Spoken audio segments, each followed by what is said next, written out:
Hi there, welcome back to the YouTube channel. I'm back again. Here we go again. Another main set from Final Fantasy Legend that I've turned into a commander deck. Before I go any further though, I would just like to say thank you to everybody who subscribed recently here on the YouTube channel, sitting at 706.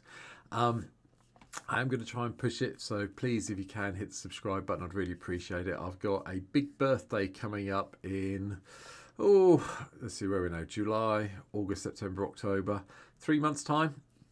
I hit another number with a 0 at the end of it, and one I'm hoping maybe we could get to sort of like 1,000 by then. I doubt it. Well, I'd love it to happen, so please let me know. Please like and share and subscribe if you can, and hopefully help me get there and make my 50th really fun for me. So I'd really like that. But anyway, we're here, we're back. Let's talk about Magic now. I've done a little bit of self-promotion, which I'm not very good at, I must admit, but there's always one card in a set where we do it, and there's always one Boris card, and the one I decided to pick on today was Lightning, Army of One. One red and white for a 3/2 human soldier, first strike, trample, lifelink.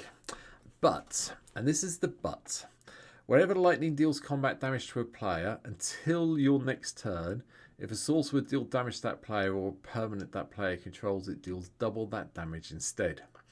Now, one thing I think you have to note here, and I must admit it wasn't until I was halfway through building the deck and I had to start the deck again, that I realised it wasn't damage I had to deal to someone, it was anyone dealing damage to that opponent after you've got him with lightning.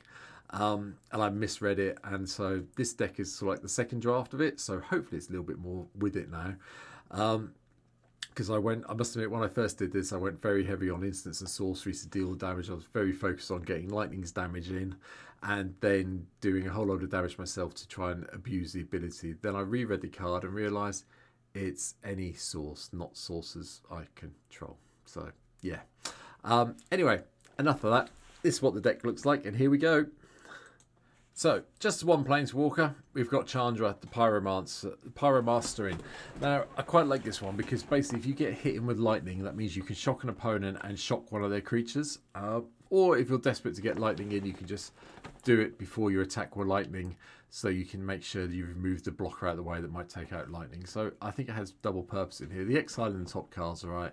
The -7 probably not going to happen, but the +1 and the 0 are really nice.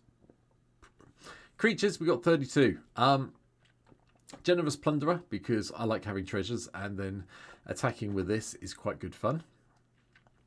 Talwaki, the Perfect Shot, also comes in. So whenever a source you control deals non-combat damage to a creature deals non-combat damage to a creature equal to that creature's toughness, draw a card. That's not what we're really here for, though. We're here for the X and tap. If a source you control would deal non-combat damage to a permanent or player this turn, it deals that much damage plus X instead. We have got a few ways of dealing non-combat damage in the deck, so this might work out as well. Anafenza, Unyielding Lineage, is here just so we can get the Endure tokens. And then Anim Pakal, the 1000th Moon. Whenever you attack with one or more non-gnome creatures, put +1/+1 counter on Anim, and then you get a whole load of colourless gnome artifact creature tokens that are tapped and attacking, where X is the number of counters on Anim Pakal. Now, again, another card that I've never read properly until I did this. You don't have to attack with Anim. You can just leave them back and just attack with other things and get all of those +1/+1 counters and then get all the gnome tokens. So, yay. Boris Strike Captain is in because this comes in from the clue set, and I just like having the odd clue card every so often. When this attacks with at least 2 other creatures, attack, exile the top card of our library. And then during any turn you attack with 3 or more creatures, you may play that card. So it's a nice way of, it's any turn. It just sits there, sits up a trigger. It's fine. Broadside Bombardiers, just for the extra damage, and there's your non-combat damage. You can just sacrifice a creature or artifact and deals damage equal to 2 plus the sacrifice permanent's mana value. That class is a non-combat damage as long as you've attacked, so that's nice. Combat Celebrant is also in, just to give us the additional attack steps. Now, I'm going to talk about this. There is a few cards in here that give me additional attack steps where we can untap our creatures, do another combat step, etc. What I'd really like to be able to do with lightning is ensure that I've hit maybe 2 players in one of my turns with the additional combat steps, so they both get that extra damage, especially if I've made a friend at the table. So hence why we've got a few more cards that give us additional combats coming up. I'm in red and white, so Wildfire Awakener's in. It's my pet card whenever I play a Boros deck, so you will see this. But this one's nice because whenever this creature becomes tapped, it deals 1 damage to target player. If you do it and you manage to tap your devils after lightning's hit someone, that's not bad. Auriel, Exemplar of Justice, is also in, just to give us that +2/+0 or vigilance, depending what we're doing. Burgond of the Guard is also in as well. Whenever this or another human is under your control, creatures we control get +1/+1 and gain vigilance until the end of turn. Nice. Eoma, Marshal of Rohan, is also in as well. Whenever one or more other attacking legendary creatures you control die, untap all creatures you control, additional combat steps. You get that trigger in, so okay. Grey Host Reinforcements is a very annoying creature to deal with. Flying and ward 3, and when it enters the battlefield, exile the target player's graveyard. Put a number of +1/+1 counters on the Grey Host Reinforcements equal to the number of creature cards exiled this way. Yeah, that gets very annoying very quickly. Burris Taral, the Boorish Herder. I've left it at this artwork because I do actually like this artwork for Hugo Cooper from Final Fantasy. But when this enters or attacks target creature you control gains double strike and lifelink. Yep, fine with that. Muriel, Shield of Argive, you know what it does by now. So yeah, but it is a soldier, and it is, and also lightning's a soldier, so you can always have at least 2 soldiers, hopefully attacking, to get a couple of extra artifact creature soldiers. Nelly Balker, Impulsive Accuser, is just fun for suspecting a creature and then goading all of our suspected creatures, so I'm fine with that plan. Anya, Merciless Angel, is also in, gets +3/+3 for each opponent whose life total is less than half their starting life total. And as long as an opponent's life total is less than half their starting total, it has indestructible. Yeah, so potentially a 5-mana 7/7 that's indestructible. You don't see much wrong with this. Don't think Anya sees enough to play, but it's here today. Archangel Thune, just when we gain some life, we get to put some +1/+1 counters around. Obviously, Lightning's got lifelink. Bonehorn Dracosaur, I'm in red, so this was always going to be here for the treasure or the dinosaur. Boombringer Valkyrie, just do the whole backup on a creature for a turn to give it flying, first strike, and lifelink. Can be helpful. And Eoma, the King of Rohan, also comes in. The other version of Eoma, this one's nice. Double strike, enters with a +1/+1 counter for each other human you control. And when it enters the battlefield, target player becomes the monarch, and Eoma deals damage equal to its power to any target.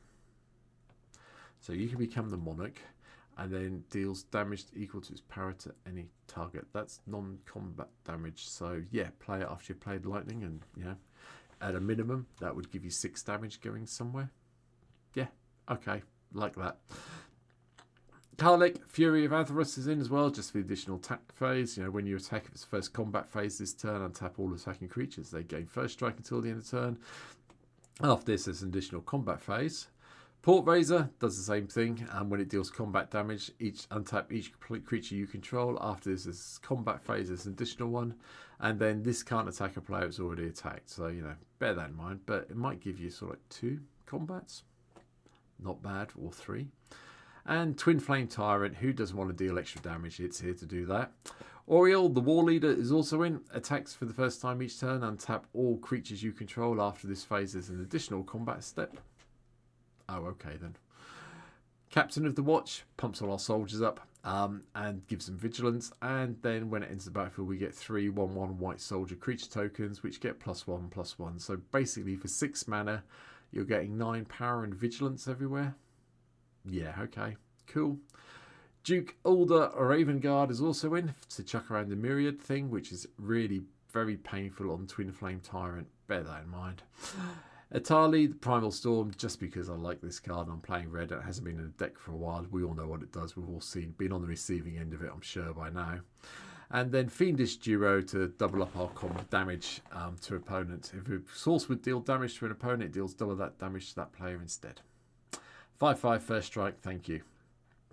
Morag, Fury of Kahum.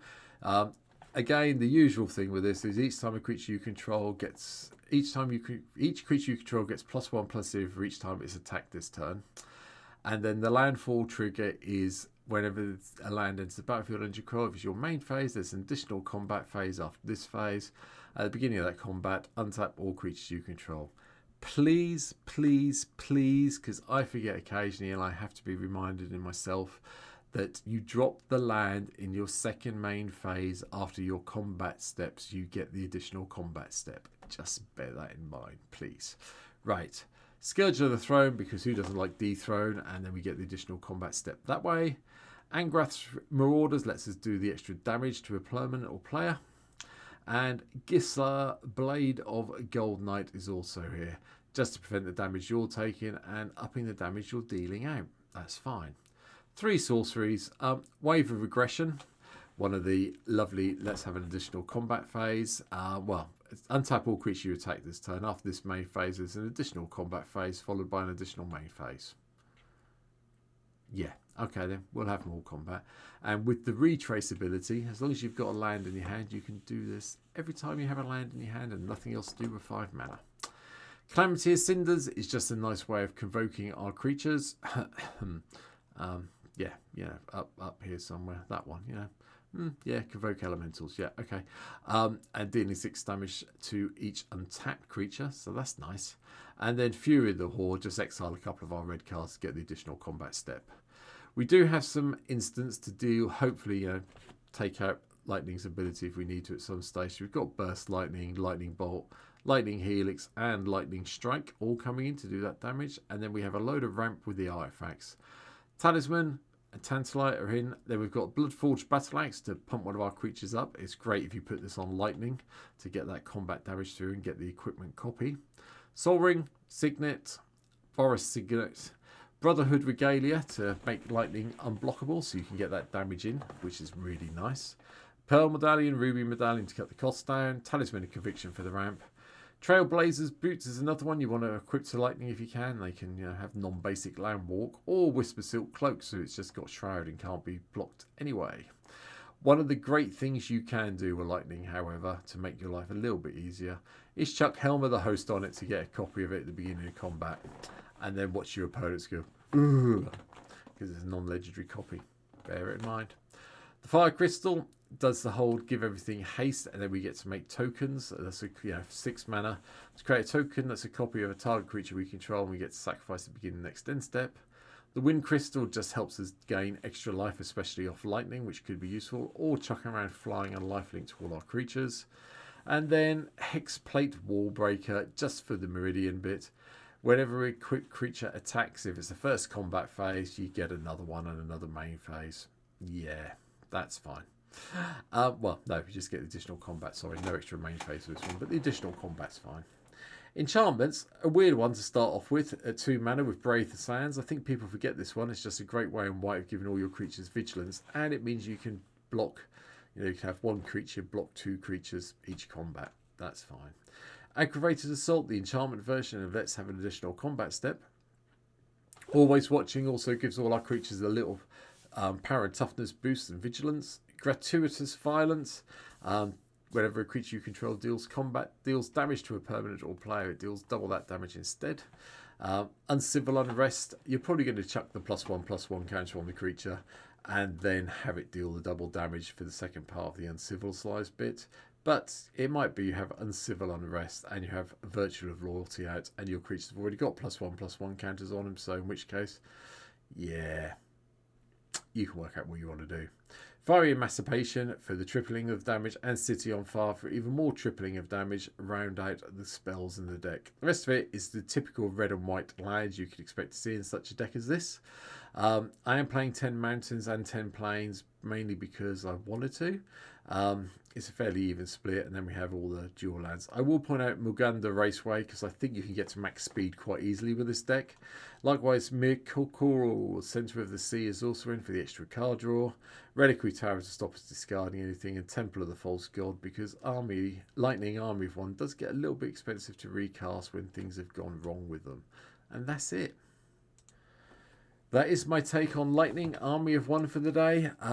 Yeah, finish off the week with Boris deck. Nothing wrong with that at all. So I'll be playing this out on stream very soon. As I said at the start, please, you can subscribe here at YouTube. You can come and follow me on Twitch. There's a link in the description down below to where you can find my Twitch channel to come and follow me and see me play these decks now.